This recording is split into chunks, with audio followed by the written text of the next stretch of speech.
et il est évident qu'il est vraiment très difficile de se projeter vu le manque de visibilité.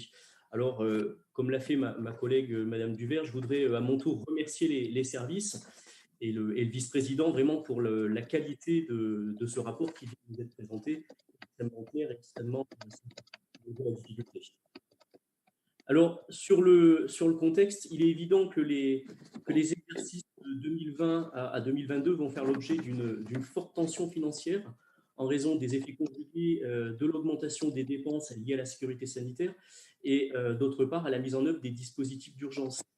Ces nouvelles dépenses prennent plusieurs formes et se font parfois aux côtés de la région, notamment via le fonds Région Unie, mais aussi le fonds métropolitain qui joue d'ailleurs à deux pleinement leur rôle de soutien aux secteurs les plus sévèrement touchés.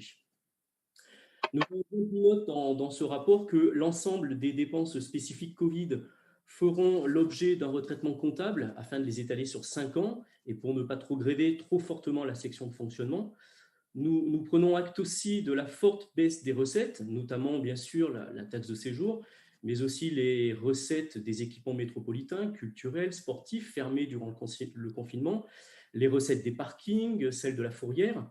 Il faut aussi tenir compte que les impôts économiques de production, mais vous l'avez dit, vont aussi baisser du fait de la baisse généralisée du chiffre d'affaires des entreprises sur notre territoire.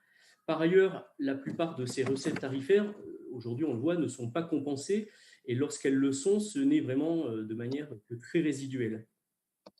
Ainsi, la perte anticipée pour la métropole s'élève à 1,5 million d'euros et environ 5 millions pour le SMTC. Le projet de loi de finances pour 2021 prévoit de réduire de 50% la base imposable de la CFE et celle du foncier bâti des établissements industriels, qui représentent respectivement 46 et 12% des bases au niveau de la CAM.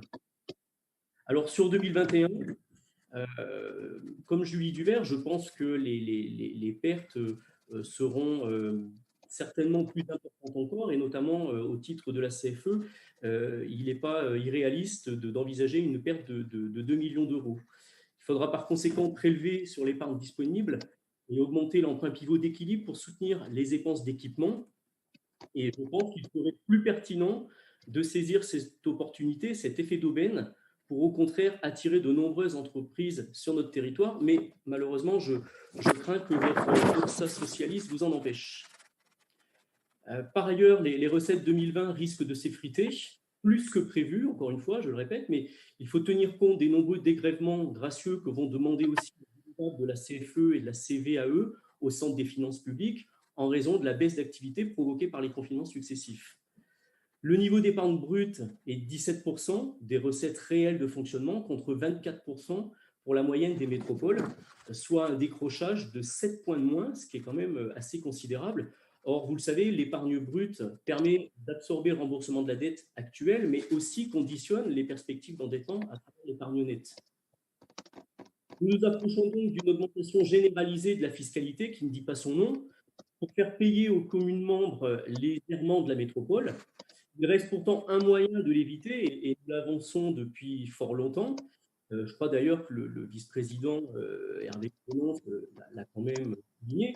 Il consiste à réaliser des économies de fonctionnement et pour nous considérons que l'on pourrait réaliser 4 millions d'euros d'économies par rapport au budget primitif 2020. Alors oui, dans ce contexte, l'investissement doit être soutenu et prendre le pas sur le fonctionnement, c'est évident. Il faudra aussi repenser certains investissements. Ma collègue Julie Duvert l'a dit et je la rejoins. Dans ce contexte, votre projet de grand stade est tout simplement une aberration, une pure folie, alors que nous manquons de financement pour des investissements nettement plus utiles en matière de transition énergétique, en matière d'offres de transport en commun ou de mobilité douce. Étant donné que nous sommes déjà lourdement endettés, là aussi, que le vice-président, vous l'avez dit, aujourd'hui, 60% de nos investissements sont financés par de l'emprunt. Le recours supplémentaire à l'emprunt ne peut être possible qu'en dégageant des économies significatives sur le fonctionnement.